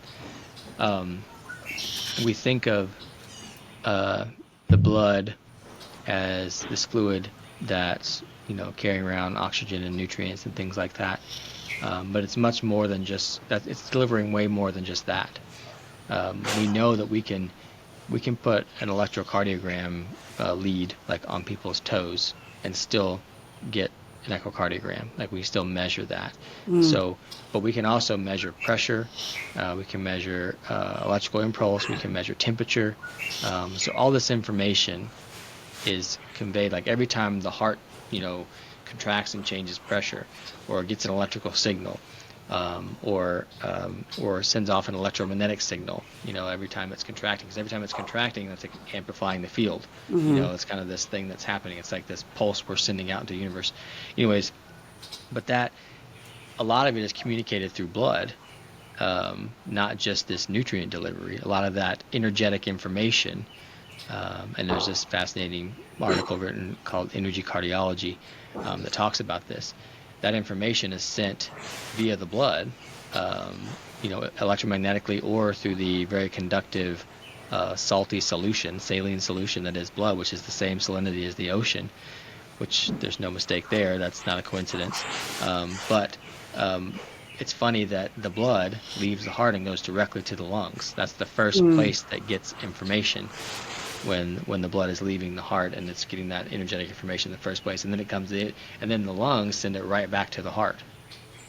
So whatever information the lung is gives it right back to the heart, and then the heart sends that out to the body. So it almost is like there's this pair. Like it's not like it's got to be set up for a purpose, like that the heart comes back the blood comes back from the body to the heart, and then the lungs and the heart exchange the blood, and it's almost like the heart is giving the blood information about the electromagnetic information it's sensing here.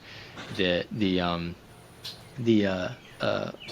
lungs are giving the blood information about the air we're breathing in, which is giving it information about its environment.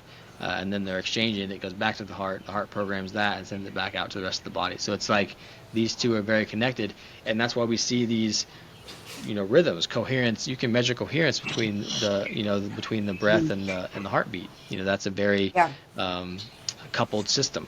There's lots of different coupled systems.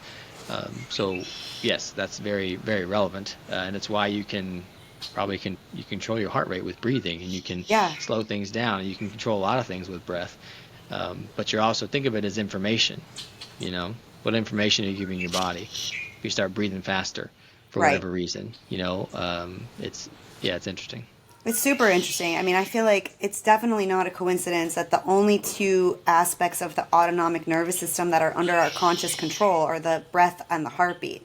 Like you said, you can actually consciously, with intention, slow your heart down by regulating your breath. Like the ones that we can have an effect on consciously. Yeah, they're doing their thing regardless of what we're thinking about. But if we can change it. Yeah, I'm fascinated by all this, and I think that, like you said when we first started talking, that it's really empowering to know that these things that we have control over, how much light you get, the feelings that you have, what you're eating, the environment that you're in, the people that you're around, they are in fact the levers that we can pull, and it's not the statins that are going to change those things. This has been so fun, so informative. I'm going to spread this far and wide. I think this is one of the most important things that people can learn about to empower their highest vitality, their highest life force, longevity, like all the things that affect our quality of life. So thank you so much for this. How can people find you and follow your work and get more access to you? Just, free stuff. Let's start with that. Yeah, so everything I post on social media is obviously free. So my social media is just Dr. Stephen Hussey, Dr. Stephen Hussey. People can reach out there as well. And then my website is resourceyourhealth.com, which everything on there that, like there's a blog on there that I rarely post on. But my most recent post was about the COVID injections. And so, yeah, but everything else is on their books, my online consulting, everything is on the website. So people And you can go have there. published, I think, 3 books? 4 books? Yes. Yeah. So one, The Health Evolution, and then Understanding the Heart, and then Pain Sense came out less than a year ago. So, yeah. Which would be the one you recommend people start with first? Ooh, it's hard. Because, the health evolution is the big picture understanding of like why we have chronic disease. So this evolutionary mismatch, like our environments have changed too much too quickly, pretty much. There you go, you got the book. But the heart book is, I struggle to say my favorite, but I think it is my favorite. But I could make that book so much longer now. I could add so much more to it, and I hope I get the chance to one day, depending on what the publisher does after that.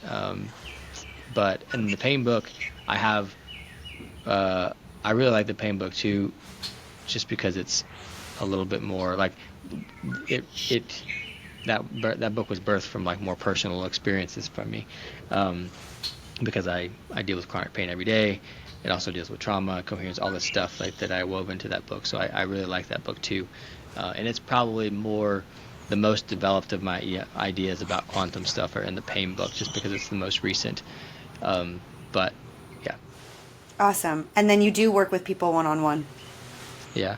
So yeah, if you like on my website, there's a link to book a introductory call. I can work with people. I also have an online health community that people can join, where I have lots of resources of different things to help keep people on track and get them healthy. So Sweet. And then we're going to get you into the Japa Health ecosystem to help support people there with all kinds of lessons. So I'm excited about that. And we should do this again sometime. This has been so fun. I'm really glad that we went into the realm of like heart brain coherence and all the more esoteric stuff, because that's like my passion, and I think it's a really missing aspect in people's health, and tying that into the heart story I think is a really important one. So thank you so much. yeah, thanks for having me. Yeah, and I'm happy to come back. We didn't even get to talk about heart attacks too much, so that could be fun. Yeah, there's so much more to talk about, but I think we've been going now for like close to 2 hours here, so lots of information here. I'll share it far and wide, and we'll stay close because we got some more work to do. But thank you again so much for being here.